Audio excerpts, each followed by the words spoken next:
Polynomials. Till now, in this series, polynomials, we have discussed about the types of polynomials, the zeros of polynomials, okay, and how these zeros of polynomials are dependent on the types of polynomials. For example, linear polynomial having degree 1 will have at most one zero of polynomial. Now, at most means maximum.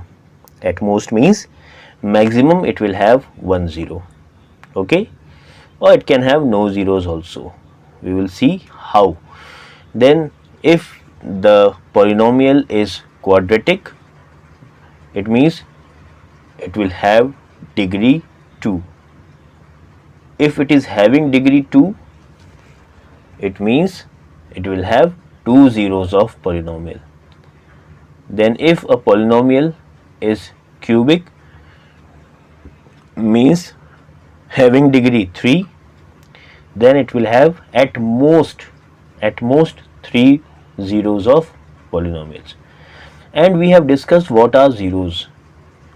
Zeros of polynomial are those values for the variable which on substitution will give the polynomial's value equal to 0. Okay, so this way we know that how degree and the polynomial and the zeros are related. One thing which I wanted to discuss with you about the graphical way or the graphs, how the graphs are related to the zeros. Okay, every polynomial can be expressed in the form of a graph. Okay, so if it is a linear polynomial, it will have a straight line graph. For example,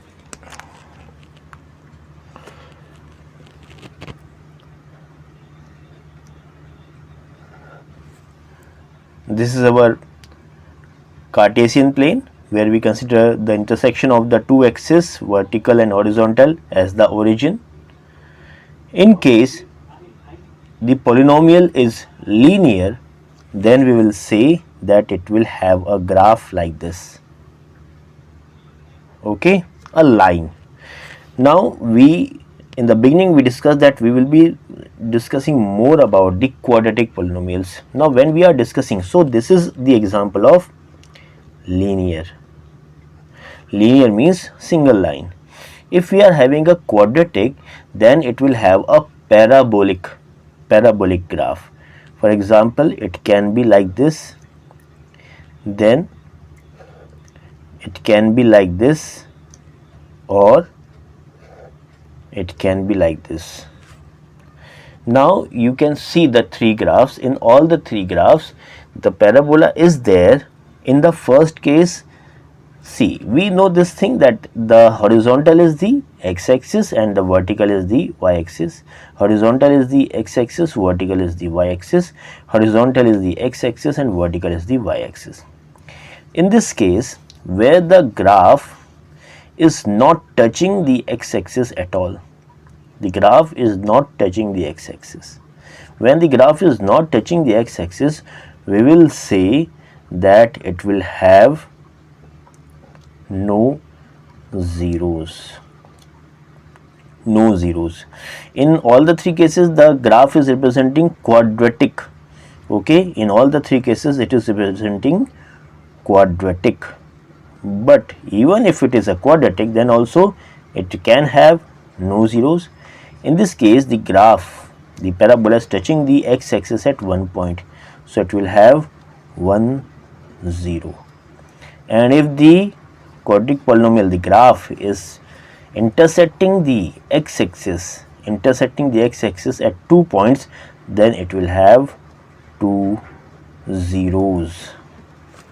Okay, is it clear?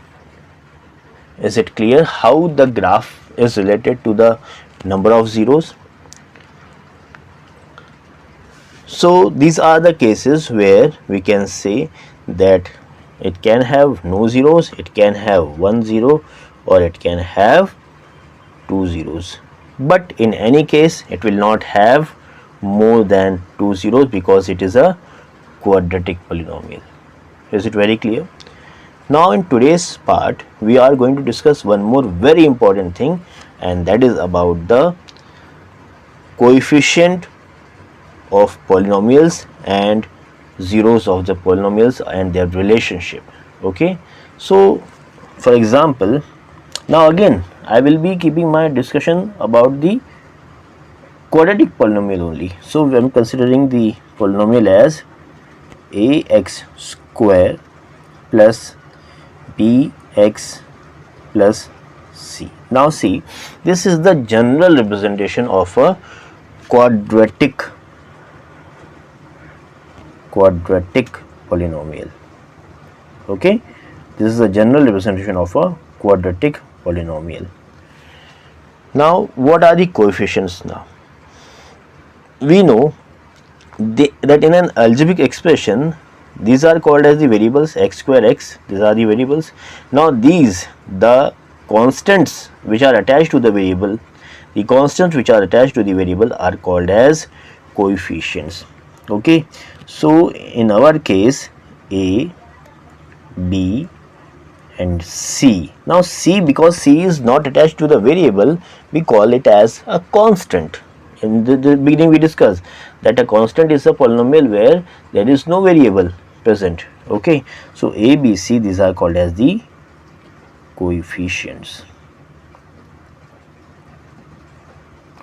Now as it is a quadratic polynomial, we know how many zeros it can have, to the max 2 zeros. So what we do in general, we consider alpha and beta as the zeros. In any case, a quadratic polynomial will not have more than 2 zeros, so that's why for the case of quadratic polynomial we consider alpha and beta as the zeros. Okay, so first thing, this is a quadratic polynomial, then the coefficients will be a, b and c, as you can see, and zeros will be alpha and beta. Now there is a very nice relationship between these zeros and the coefficients. So let's have that relationship, just we'll see through that relationship, that what is that relationship. So if alpha and beta are the zeros of the given quadratic polynomial and a, b and c are the coefficients of the given quadratic polynomial, then we say the sum of the zeros means sum of the